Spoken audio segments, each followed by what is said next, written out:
Motivational interviewing is a skillful clinical practice for helping patients reduce ambivalence about making behavioral changes that will benefit their health. One of the more traditional MI skills, labeled OARS, is the focus of this introductory video. OARS stands for open-ended questions, affirming, reflections, and summarizing. Using OARS will help you develop a more patient-centered relationship. Traditional approaches to healthcare focus on convincing the patient to make changes in their behavior, while motivational interviewing recommends that you use a guiding style to help patients think about the importance of changing their behavior. In the next scenario, you will see a real-life example of what happens in a primary care clinic. It's also a great example of why traditional approaches may not be as effective in making changes. Very few nurses have unlimited time to spend with their patients, including our nurse, Emily. She has a full caseload to include Dr. Jones's follow-up diabetic patient, Ann Smith. As you view this video, think about things you might have done differently and things that went well. Good morning, Mrs. Smith. Just need to get your blood pressure. Can you roll your sleeve up for me? Yeah. Great. How are you doing today? Oh, pretty good. Always busy this time of year, but keeping up. How are you? Doing great.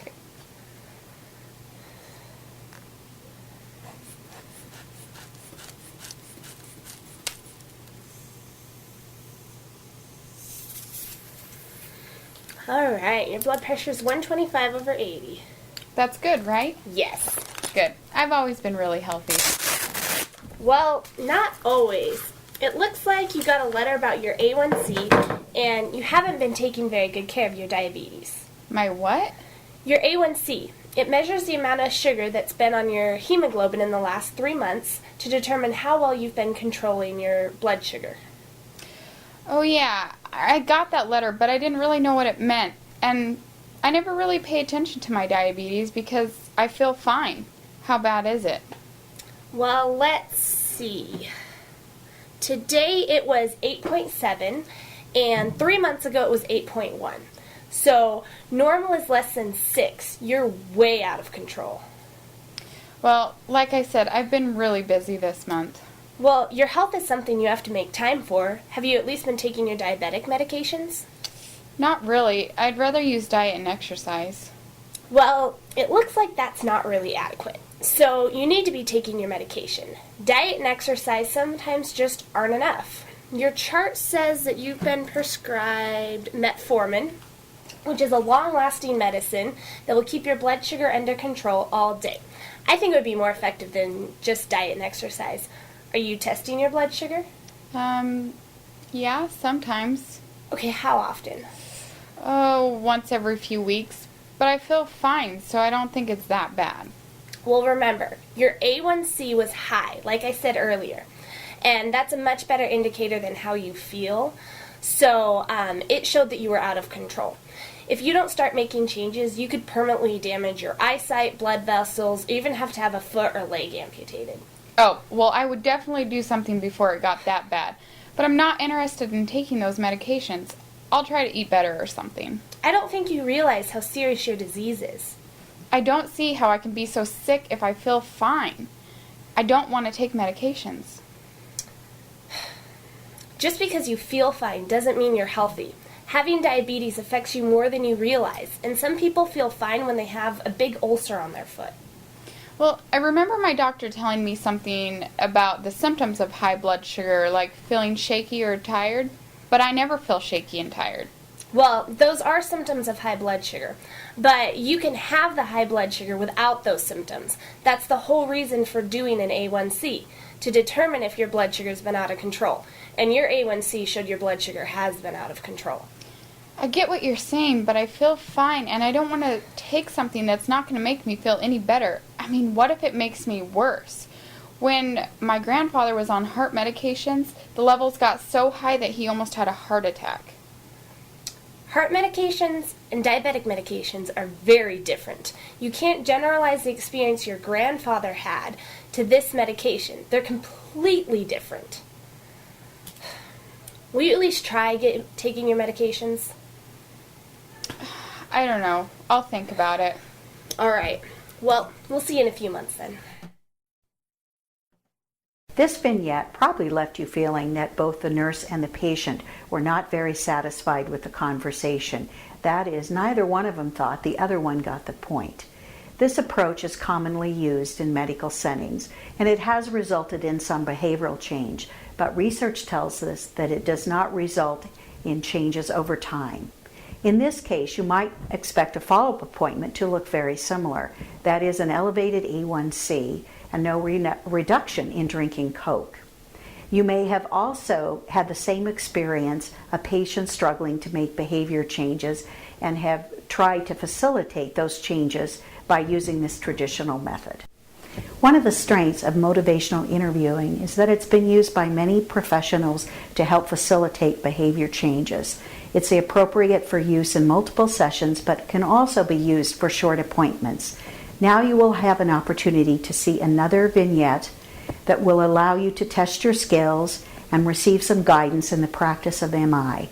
In particular, we will focus on OARS, the beginning MI skills. Good morning, Mrs. Smith. Just need to get your blood pressure here. Can you roll your sleeve up?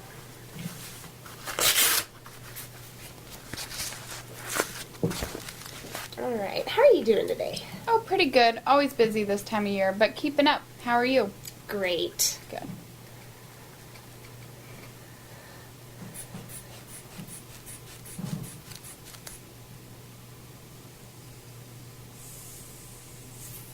All right. Your blood pressure was 125/80. That's good, right? Yes. Good. I've always been really healthy. Sounds like you feel really good about how you've managed your health problems. Do you have any concerns about your health? Well, I'm not certain I understand everything there is to know about being a diabetic. And I got this letter in the mail about a lab value. I wasn't exactly sure what it meant. I think it was bad, though. Okay. So you have some confusion about being a diabetic and a letter you got in the mail. What are you doing for your diabetes right now? Well, I try not to eat everything I want, but sometimes it's so hard. And I know I need to exercise, but I feel fine, so I'm not sure anything is wrong. I guess I'm not doing that much, though. But I don't really feel sick. Great. Well, watching what you eat can be very beneficial, but it can also be difficult when you don't see the symptoms of your disease. Exactly, but I'm a little worried about that letter. Okay, I can pull up that letter. So, alright, and it looks like your A1C was high. Okay. Would you mind if we talked about your elevated A1C today? Yeah, I guess we could. What does having an A1C of 8.7 mean to you? Well, I'm not sure I remember what A1C means. Your A1C measures how well your blood sugar has been controlled for the last 3 months. It should be below 6.2. Your A1C was 8.7. 3 months ago it was only 8.1. So what does that mean to you? Well, I guess it means I need to work on my diet a little more. Great. Sounds like you think you need to adjust your diet. Would you mind telling me what you're currently doing? Well, I drink 2 liters of Coke a day, and I know this is bad, especially for my diabetes, but I've just been doing it for the last few years, and so it's so hard to stop. I think I could maybe cut back to less than 1 liter. That's great. So you're currently drinking about 2 liters of Coke a day, which you know isn't good for your diabetes, but you think you could get back to less than 1 liter a day. Yeah, I think I could probably do that. So what do you think it means to drink 2 liters of Coke a day as a diabetic? Well, diabetes is a problem with sugar in my blood, and I know there's a lot of sugar in Coke, so it isn't good for me, because I need to limit my sugar intake, right? Perfect. Sounds like you understand the basic principle behind eating correctly with diabetes, and you feel like you could decrease the amount of Coke you're drinking. On a scale of 1 to 10, with 1 being the lowest and 10 being the highest, how confident are you that you could go down to 1 liter of Coke a day? Oh, somewhere around a 6. Alright, so why is 6 and not a 5? I think it's really important, and I know that it would help me, but it's just such a habit that I'm not sure I can change. It sounds like you want to change, but you're not sure you can break those habits. What else do you think you could be doing? Well, the doctor gave me a medication, and I know I'm supposed to check my blood sugar, but... Yes, your chart says you've been prescribed metformin for your diabetes. Tell me how you feel about that.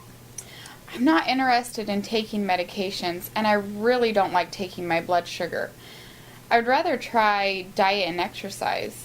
You're not interested in taking the metformin or checking your blood sugar, which is something we can talk about later.